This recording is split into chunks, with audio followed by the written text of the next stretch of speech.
Every time the game comes to an end, you know how we do it. We do the player ratings after the match reaction, how it happened, player ratings, and we might try to do something of six things that happened as Arsenal beat Crystal Palace by 4-1 at Emirates. Welcome to Rokani Media Football. How are you guys? And where you watching us from? Smash the like button, comment and share. This is Rokani David. And now guys, let's get into what we call the player ratings. Not so because you are eagerly waiting to know how is Rokani going to rate these players. And by the way, today, you're going to get to know that Rokani doesn't have any agenda on any player. You perform well, I rate you according to your performances. You perform bad, I give you a rating that I think you deserve. So I don't have any agenda on any player, and I think today you're going to notice it because when you perform well, I give you the rating that you deserve. Let's start with the goalkeeper, Aaron Ramsdale. I think he deserves a 7.5 for me. That shot on the lower post in the 9th minute from Wilfried Zaha. Then he made another save from Wilfried Zaha, you know that very well, around the 50, I think it was around the 58th minute or the 60th minute. So I think he made some good saves and give him a 7.5. His ball distribution has never been appalling. It's really impressive, and I think Arsenal's future is in bright hands of Aaron Ramsdale. Not so? I see that as a bright future for a side known as Arsenal. Now, right back, Ben White. Guys, the way Ben White played at Emirates against Crystal Palace, it was really very, very nice. I really loved it. Responsible for the first goal that Arsenal scores. He's responsible for the secondary assist.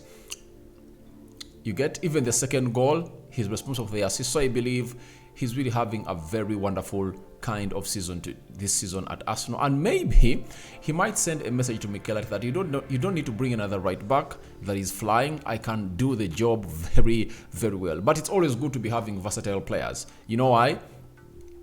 Anytime you get an injury, you just switch that player into that position that does the needful. And Ben White has shown us that he's one of those versatile players that have gone ahead to really help Arteta. He can be played as a right central defender and then a right back. He also plays well in the midfield, but I think that option is not really viable till now because Arteta is really having a luxury of players to play into that position.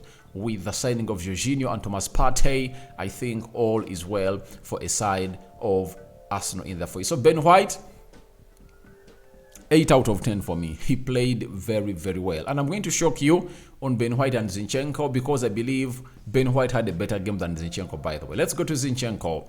Obviously, flawless. You get solid at the back. You know, Olise is not one of those players that you go ahead and really not get nightmares about. He's really one of those players that is going to come and really swift you left, right, and center. And obviously, you'll know what he does in the game of football. But Zinchenko just defended him very well, and every time he got that ball, I never saw him put a foot wrong, by the way. He passed that ball very well, and his composure in the final third, oh my god, Zinchenko just makes you think that he's really one of those players. And I have a comment coming in from an Arsenal fan about Zinchenko, and it made me laugh and said I should give this person a shout out. His name is not known. I think it's written in some weird language, but he said this: Zinyi is so silly when he is having fun and so professional when it comes to leading the team. Wow, such a rare personality. Obviously, Zinchenko has got a rare personality. You know, when you see him outside the field of play, you can think that he's this kind of player who really doesn't really mind the business. You get? When he's on the field of play, but my goodness, he's one of those players that will go hard on a player if at all he makes something stupid on the field of play. And even when the team is down, you've seen him on several occasions gathering up his team members and telling them, we can do this, we can do this. So he's a born leader, Zinchenko, and I'm giving him a 7 out of 10. Why am I giving Zinchenko a 7 out of 10 and Ben White? Have I given Ben White, and I'm giving Ben White an 8? Ben White closed down Wilfried Zaha. You know, however much Zaha had close to 2 occasions, when I think 3 occasions we got past him, but it was because of miscommunication between Bukayo Saka and Ben White at times. Then there was a time when he cut inside the teenage box area and he couldn't really bring him down. You just had to control him. So I think Ben White even had an assist on the day, and he contributed to the first goal by playing into Saka, and Saka went in for that cross to find Martinelli. Martinelli took that beautiful first touch and obviously hit that ball into the back of the net. Zinchenko, 7 out of 10 for me. Ben White, 8 out of 10 for me. We go to Rob Holding, guys. This guy deserves an 8. Do you know why? He has made his first Premier League start of the season. He has been coming in through like to play in the last 6 minutes, 7.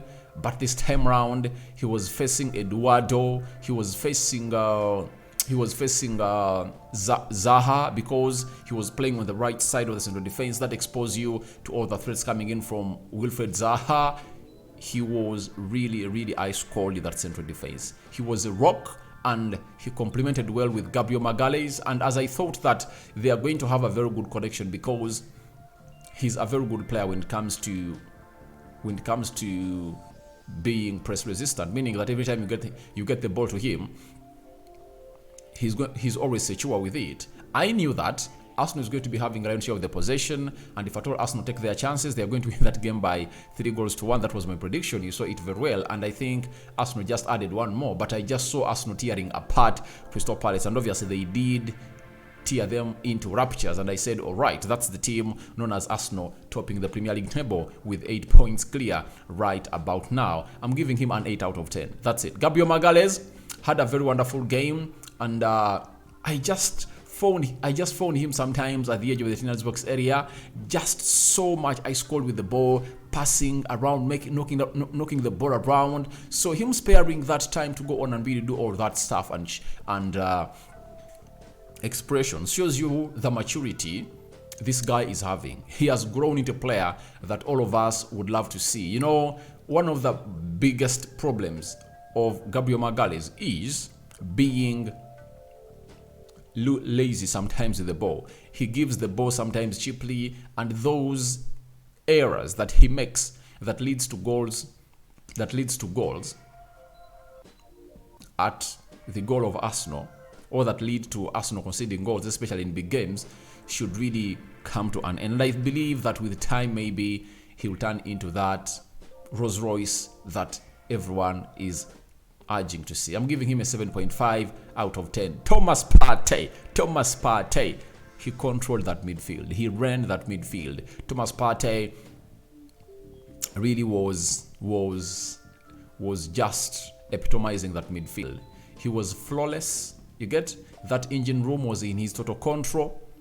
However much Dokore was there, Hughes came in through hitter, but they had no breathing space into the central axis of the pitch. Everything that Crystal Palace did to hurt Arsenal, they did it from the wide areas of the pitch. But through the central midfield, Partey said, you aren't going to do anything into this midfield. And he had a very fantastic game. That is Thomas Partey, and I'm giving him an 8 out of 10. That is Thomas Partey for me. Martin Odegaard, this guy, even when he's not on the score sheet, you just feel his presence, and he's just a player who will never go unnoticed in every game. Odegaard, he will try to really create something from nothing. To me, I just like his composure. That's it. The way he composes himself. You get? You know, every time you get him the ball, you know that it's in safe hands. You get? He's ice cold. He gates everything into his game very, very well. And I like the way he really played. And I'm giving him a 7.5 out of 10. Odegaard. Granit Xhaka. Defying all odds. That is Granit Xhaka. You know, he makes me think of this saying, aging as fine wine. That is Granit Xhaka. 31 years of age, but looks like he's in his prime, 25, scoring another goal for Arsenal. Remember on Thursday, he was the man responsible for that goal that Arsenal scored in the first half that gave them a lead. before Gonk Alves went in for a shot from the center line to really go in the back of the net. He really had a very fantastic game. You know, of a player who played 120 minutes on Thursday to come in through and really play those number of minutes and even score a goal, obviously, it's really something that couldn't go unrecognized. Why? That third goal came in at the very right time, because after him scoring that third goal, Palace finds themselves on target. If that game was 2-0 and Palace found themselves on target, it would have been a different story altogether. But by the time they scored or pulled one back, Arsenal had 3 goals onto its score chart. So Xhaka really had a very fantastic game, and I'm giving him an 8 out of 10. That is Xhaka. Let's go to Bukayo Saka. Guys, Saka was flawless. Saka was flawless. He put in what we call a masterpiece performance, a masterclass performance, and he had himself on the score sheet twice, and then he really had an assist for the first goal. And why don't you give a player like that 9.5 out of 10? So to me, Bukayo Saka is a 9.5 out of 10. And people have always told me, Rokani, you're having an agenda on Bukayo Saka. But yesterday, he ran the show. And that's why I'm giving him a 9.5 out of 10, because he deserved it. For such a performance, Saka was unstoppable. He was unstoppable because he ran behind Mitchell, one of the best solid left backs I've seen into the league, every time he wanted. You know, he just picked out his moments very well, his positions very well. So Bukayo Saka was a man that really put in one of the man of the match performances. That is Bukayo Saka. So we go to Gabriel Martinelli. You know, the mentality of these players is really changing. You know, way back, if you had been in the situation that Martinelli was into, especially at Arsenal, missing the penalty, you would have come back into the game of Crystal Palace on Thursday in a somber mode. You get? Still trying to be regrettive about that missed penalty, but he came in through and really said, all right, let me score the goal that breaks the dreadlock. That's the spirit. That's the spirit of a fighter. That's the spirit or the heart of a warrior. Never give up. You just find yourselves in position of really shooting. You shoot and put Arsenal ahead. And I think he had a very brilliant game altogether. 8.5 for me for Martinelli. His performance is 8.5. The 0.5 comes in through because this boy missed out a penalty on Thursday. Coming back on the field of play, very much fired up to put Arsenal ahead, and he did it. That puts him in a position of getting another 0.5 to make it 8.5 for me. We go to Leandro Trossard, guys. You know, I look at this guy. You know, there are signings that you make and even perform beyond your expectations. You know, many people thought that maybe Trossard is going to be that person who's going to come in and really put in or score very many goals. And that's not it. Trossard is not going to give you very many goals, but one thing you are going to be rest assured of him are the assists. You get? In the entire game that's played for Arsenal, Trossard has found himself putting in 6 assists. 6 assists and 1 goal. You get 7 goal involvements. That is Leandro Trossard for you. So this guy is a gift from heaven to Arsenal. That assist for the 3rd goal.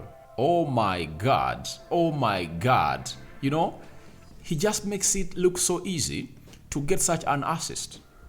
And by the way, such assists were put up by him in the game of Fulham. I think he had Xhaka released like that. Martinelli again. He would have had himself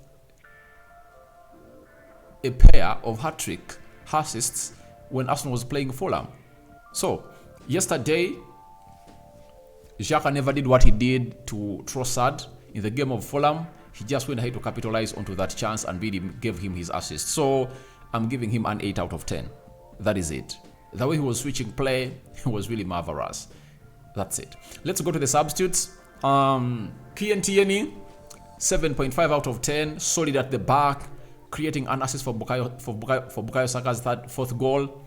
Very good. That is KNT, and I'm giving him a 7.5 out of 10. And that's what you're supposed to do if at all you are demanding for your position back into the Arsenal side. Chance given to you, utilize it, make it happen. That is KNT for you. 7.5 out of 10. We go to Jorginho, came in and really played some good minutes in that game. So I'm giving Jorginho a 7 out of 10. Emily Smith-Rowe came in through and played some minutes. I'm giving Emily Smith-Rowe a 7 out of 10. Jesus Gabriel came in through. He even had some turns, chop-ins and chop-backs. Obviously, you know what he does to the central defenders. They're always on tenterhooks every time they see him on the field of play. And he's unstoppable. That's it. He's unstoppable. And he gives Arsenal a second or third dimension of the attack. Though, I just want to see him play alongside Trossard sometimes. I just can't wait for that game, because I know they're going to be interchanging passes very well, and I can't wait for that. Jesus, 7.5 out of 10 for me. We go to the other player that came in through. I think it was Reis Nelson, 7 out of 10. And Jakub Kiwior came in through and we had a cameo of 5, 6, 7 minutes. And he made his Premier League debut. I think he's happy, Jakub Kiwior, and I think Arteta just mastermind that game. And obviously Jakub Kiwior is 7 out of 10. You see, today I've not given an Arsenal player a rating below 7. Do you know why? They are coming from a turmoil, being knocked out of the UEFA Europa League, expecting their mentality to have been or expecting their heads to have been dropped off, but they just raised them to the levels of really winning this beautiful game of football, and they deserve a 7 out of 10 plus, according to me. So we go to Mikel Arteta, the manager, 8.5 out of 10. You know, everything you saw on the field of play, it was just mastermind, all organized by Mikel Arteta. So he just got his substitutions right. The team killed off the game early enough in the first half. The game ended 2-0, and he told them, let's go to the second half and really get that third goal. You get, because the best result at halftime, the best and worst result at halftime is 2-0. Because if at all a team pulls one back, it can turn into ugly, like Crystal Palace. So I'm giving him a 9.5 out of 10. So my man of the match, Bukayo Saka. Bukayo Saka is my man of the match. So feel free to go in the comment section. Tell me your player ratings in the comment section below, and I would love to hear from you on who is your man of the match. May the Almighty God bless you abundantly. Good morning, and may Him enlighten your day. Rokani David is my name. I'm out. Don't forget to subscribe, and let's stay close to 200 likes smashed onto this video. Bye bye, my mate.